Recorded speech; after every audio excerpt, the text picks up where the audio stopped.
Hello everyone, so my name is Ovi Daniels and I'm Ejiro's brother. I don't know if you've seen the video or you've seen any chance post or some other people have posted where there's this story about Ejiro that people are looking for because she joined a group. So a lot of things had happened and we had, as a family, we had tried before now to see how we can get her.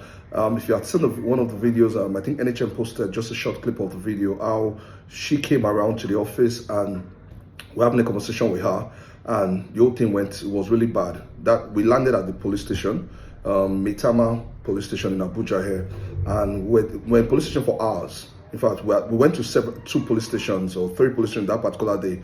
But at the end of the day, Nigerian police, as they would do, they threw the case out. They said we don't have any business to her because she was saying that she's not taken against her will. She doesn't want to be with family. Family has not done anything for her and everything like that. Now, I'm doing this video because I just want to add some context to it and also to say some things because I believe that we can learn from it. So, Ejiro joined this group as there was a prayer prophetic group like that, but it started with this lady Joyce Solomon. She would always post prophecies on her Instagram story, I believe, and Ejiro will be excited about those prophecies. She'll say this, she'll say that, she will mention Ejiro's name, and other people, just general prophecy. I'm sure some people saw it and people were excited about it. So one of the things I want to say to people that don't be too excited about stuff like that. Now, of course, I believe in prophecies and I know that God can speak to you through different means and prophecies are real and the rest, but a lot of people use it as a means to lure people. The Bible talks about fake prophets, so you will always expect it. So what I mean, don't be too excited about it. Test all spirit, as the Bible says, test all spirit. So I remember then Ejiro will be excited that somebody's calling her name and everything. And you know the way we all feel in church when a pastor calls your name, you're excited, like, finally it's your day and the rest. I know that feeling and the rest. So she joined them. There was this, they call it Nebaut Academy, where you pay some dollars, or $300 something and the rest for like maybe 6 weeks or thereabout. And she started it. And I remember I was in the house at that time. She would join them. And I noticed there was this secrecy thing about them. So Ejiro can be in a Zoom meeting, having the meeting, while Joyce Solomon and the others will be in the Zoom and the rest. And you pass. She will like cover her system or cover the phone more like you can't see. So I noticed all this. And I used to like, why are you guys guarding this thing like as if you can't tell? I remember then I was like, okay, who's this Joyce Solomon that you said is the convener and the rest? She would say things like she's a prophet in the Bible. They were always living in isolation. They are like, come on, it doesn't make any sense. And one of the things I would say to people, know God for yourself, because when you know God for yourself, people cannot just bamboozle you anyhow. People cannot just tell you things. When I heard that, I was like, come on, prophets in the Bible that what? No. We have different prophets in the Bible. Some of them decided to live in isolation, but some of them were pronounced and the rest. But anyway, those were her tactics. I noticed that she was doing it in secrecy because I know that she knew that a day like this will come when the whole thing will burst, so people will not be able to find out. But anyway, she was attending. I remember at the time she even tried to lure my wife and I for us to join her and the rest. I think there was this general on the deal. We joined, but I just felt something was off about these people and the rest with all their tattoos and piercings everywhere and stuff like that. I just felt no, there's something off about this. But she continued. At that point, she was she joined genuinely because she wanted to know God. She felt like these people were giving her much more than what she had heard from where she was and everything and the rest.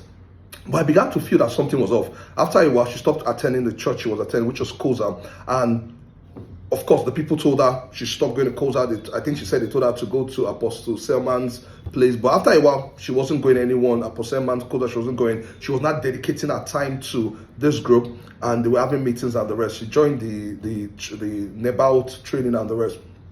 At that point, we just felt that there was something off about this, but we didn't do anything. Later, she said that she was closing her business, and if you knew her business, she was doing well. She makes clothes. She made clothes for a lot of prominent people, and the rest. She was really making good money. And she said she was going to shut down the business. I remember trying to discourage her that you don't have to shut down this business. If you're tired, if the business has been stressing you, there are better ways than the rest. Like joke, she sold the whole thing, closed it down, and she was at home doing nothing. 1 month, 2 months, 3, 4, 5, 6.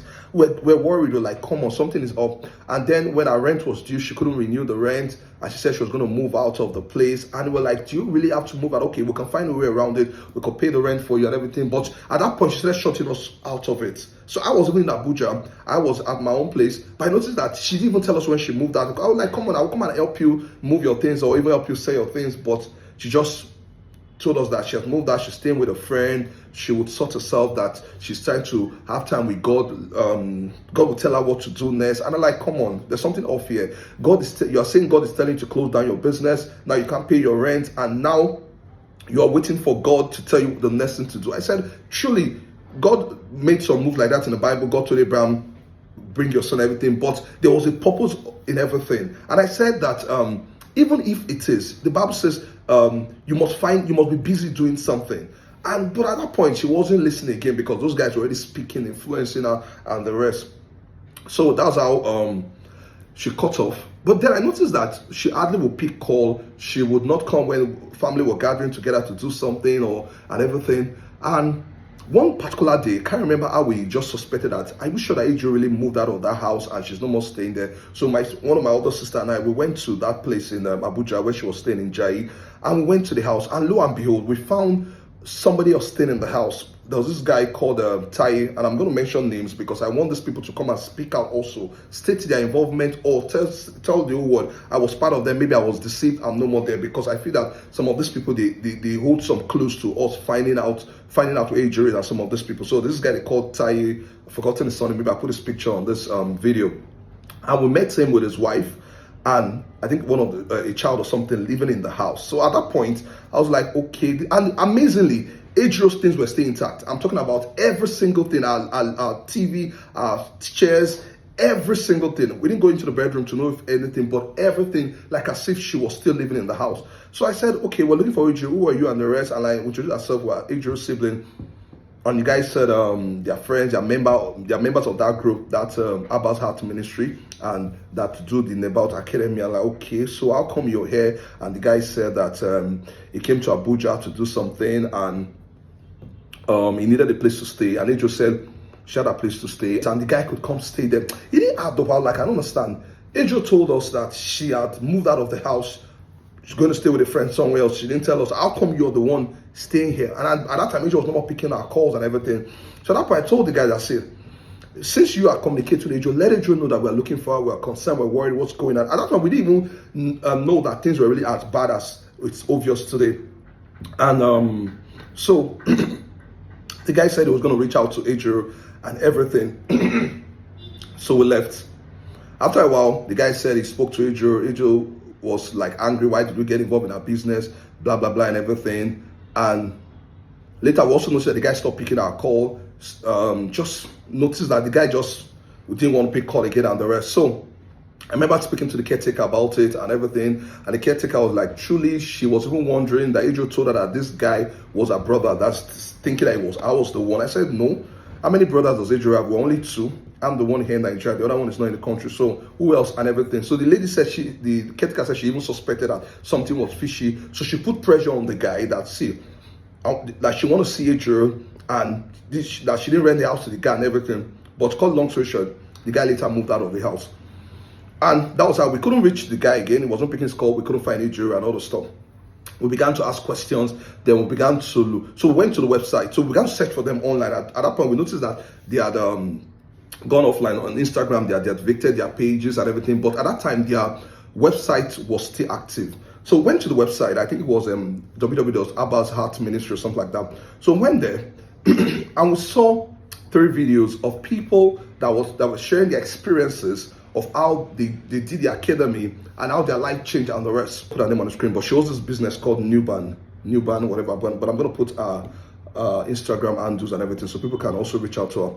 My name is Stella, also known as Solutionary Stella of Nebayat alumni, October 2023 cohort. Now, I reached out to her, sent her a TM, and I saw your video on the website that you're part of these people. We can't reach what's going on and everything. I noticed that she did not respond to the chat. She did not even acknowledge it.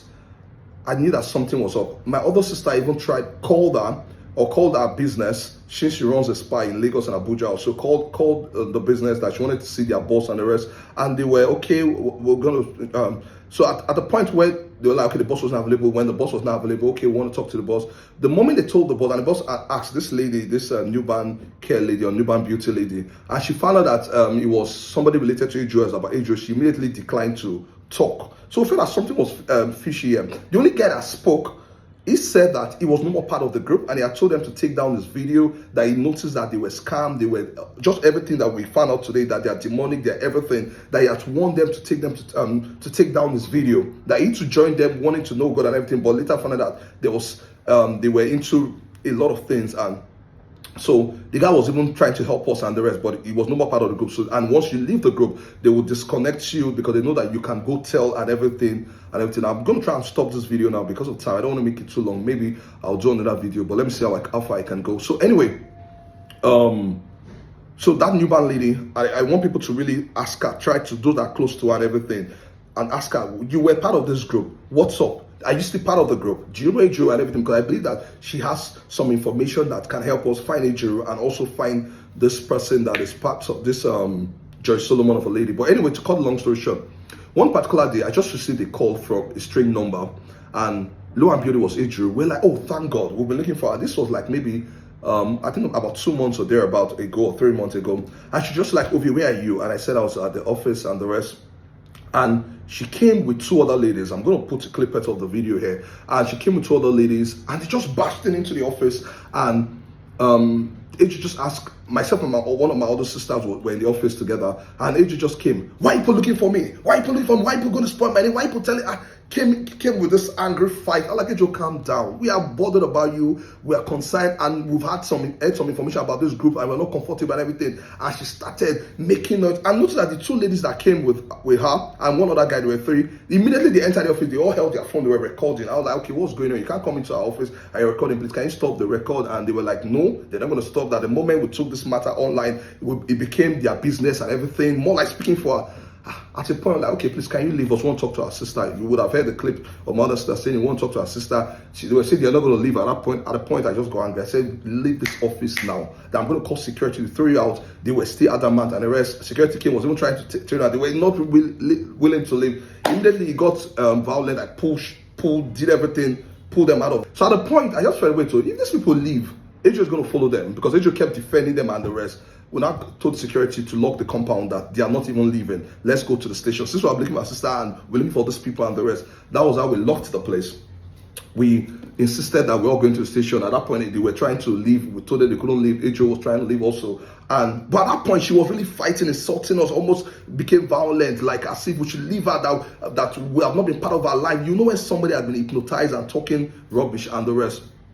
And to cut long story short, we told someone to help us get some police officers. They came from Maitama police station, and I'm going to call the DP of Maitama, and I hope he sees this video. Told her that there's something fishy about this whole thing, and tried to make him see, but I don't know what happened, and I can't tell whether money exchange hands or whatever, but I just noticed that this DPO was just hostile towards us. We're just like, we were the ones that were at fault. That why did we throw them out of the office? That from the video that they showed him, that were violent, that almost injured the ladies and everything. And like, these people came barging in. They didn't want to listen. They're like, does this Ejiro look like she's held under captivity and everything? That we should all get out of the office. I'm talking about this whole thing happened for like hours, almost 6 hours, from the office to the first station to the second file. Like 3 different police stations we went to that day, and this happened maybe like 6-7 p.m. We're still at the police station, and the DPO said we should all get out of his office and everything without even taking statement. And we're even telling him that, see, if Ejiro leaves, we're not going to see her again and everything. That these people look, that go and investigate, because I've been hearing stories of different people that they've been doing the same thing too.